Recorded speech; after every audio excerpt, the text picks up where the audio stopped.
12월 4일 날 신성범 의원하고 통화하신 거는 기억이 안 납니까, 내용이? 통화 내역은 나와요. 우리 정보위원장이니까 아마 네. 이제 이렇게 비상계엄이 어떻게 되고 지금 상황이 어떠냐 물어보셨을 네. 것 같습니다. 네. 그러면 그 전화 통화한 거하고 그 정보위의 간사인 박선은 의원이 국정원 차장하고 통화하는 거는 문제가 되고 그런 겁니까? 어떻게 된 건지 확인해 볼 수 있잖아요. 정보위원회 간사가 그날 밤에 누구랑 통화를 한다면 제 상식에는 기조실장하고 통화하는 게 맞습니다. 기조실장이 국회 담당이고 가장 자주 서로 만납니다. 네. 1차장한테 전화하는 거는 그 증인도 할 말씀하셨듯이 수는 있지만 조금 의아스러운 일입니다. 네. 뭐 그렇게 생각하신다니까 알겠습니다. 네, 뭐 제 생각입니다.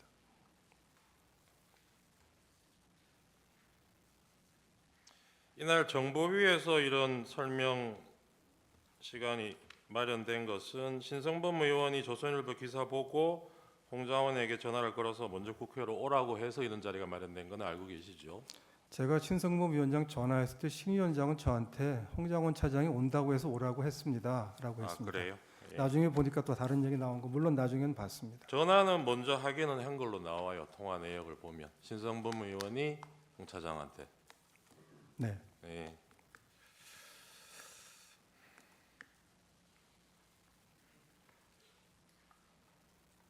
계엄 전날 국방위원장 성일종 의원하고 전화 통화하신 거는 내용이 뭐였습니까?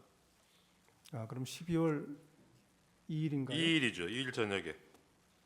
성일정 의원은 친분이 제가 있으니까 전화를 가끔은 합니다. 네. 글쎄요, 당장은 기억이 나지 않습니다.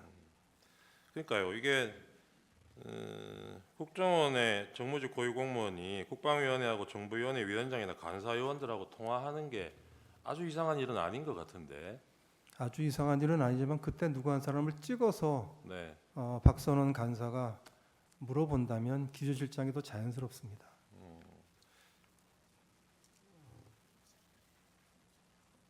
성일종 의원하고는 계엄 당일에도 정인이 통화하신 걸로 나오네요.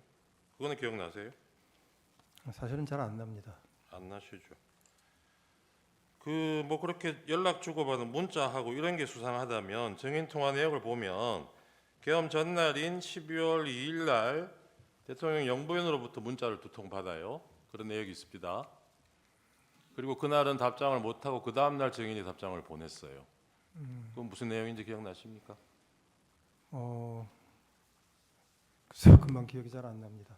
그런 내용을 이 민감한 시기에 주고받았다는 걸로 누가 의심을 하면 어떻게 답변하시겠어요? 결국 뭐가 남아 있으면 그걸 보시면 판단이 되지 않을까 싶습니다. 예. 근데 지금 정인은 남아 있는 것도 없는데 의심을 하셨잖아요. 무슨 말씀이신지 잘 아까 질문을 이해하지 못했습니다. 그 야당 의원하고 1차장하고 이 무렵에 연락 주고받은 게 이상하다고 의심을 하셨잖아요. 그러니까 12월 3일 밤 12시가 넘어서 계엄과 관련해서 네. 야당 정보위 간사가 연락을 한다면 제가 아니면 기조실장이 더 자연스러울 거라고 말씀드렸습니다. 그러니까요. 그렇게 접근을 하자면 계엄 전날, 당일날 영부인하고 문자 주고받은 거는 더 이상하지 않나요? 국정원장이 영부인하고 왜 문자 주고받습니까? 자주 있는 일은 아니었습니다. 예.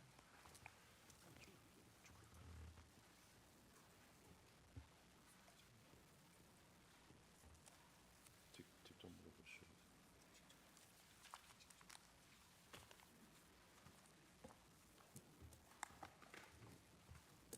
예, 증인. 이 질문은 혹시 불편하면 답변 안 하셔도 되는데 그 증인 2024년 작년 3월경에 그 우리 피청구인이랑 그 당시 신원식 국방부 장관이랑 증인하고 그다음에 김용현 그 당시 경호처장 그리고 여인영 방첩사령관이랑 그 식사한 적이 있죠. 있습니다. 그 자리에서 증인은 비상계엄에 대해서 반대 의사를 표현했다고 하는데 맞습니까? 조금 설명을 좀 드려야 됩니다. 저는 비상이라는 말을 쓰신 계엄은 전혀 아니시고 비상이라는 말씀 쓰신 것도 기억하지 못합니다. 나라 걱정을 하시다가 여러 가지 걱정을 많이 하셨고 좀 그러신 것 같아서 제가 윤석열 정부가 그동안 해왔던 외교안보 정책의 성과 캠프 데이비드나 그다음에 워싱턴 선언을 설명드리고 국민들이 이걸 평가하실 거다라고 해서 좀 긍정적인 쪽으로 대통령님께 말씀을 드렸습니다. 그 비상한 조치 뭐 이런 거에 대해서 반대 의사를 표현하신 적이 없어요? 그러니까 좀 이렇게 부정적인 생각을 하시지 않고 긍정적으로 하시고 국민들한테 평가를 받으실 수 있을 거다라고 얘기를 했지. 제가 뭐 비상이라는 말 나온 것도 기억을 못 하는데 반대할 건 없었습니다.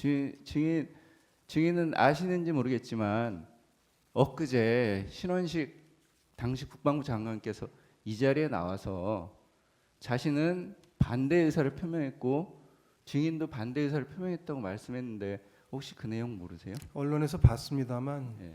저도 그거 보고 또 생각을 해봤는데 뭐 제 기억을 바꿀 이유는 없기 때문에 제가 예. 기억하는 대로 그냥 똑같이 말씀드립니다. 그러면 그대로 국회에서도 말씀드렸습니다. 그래서 그 이후에 그 피청구인 대통령께서 증인한테 비상한 상황, 뭐 결단 이런 얘기를 하신 적이 있나요?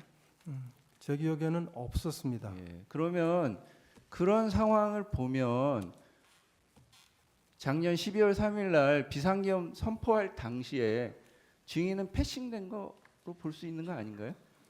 그건 뭐 판단하기 어렵습니다.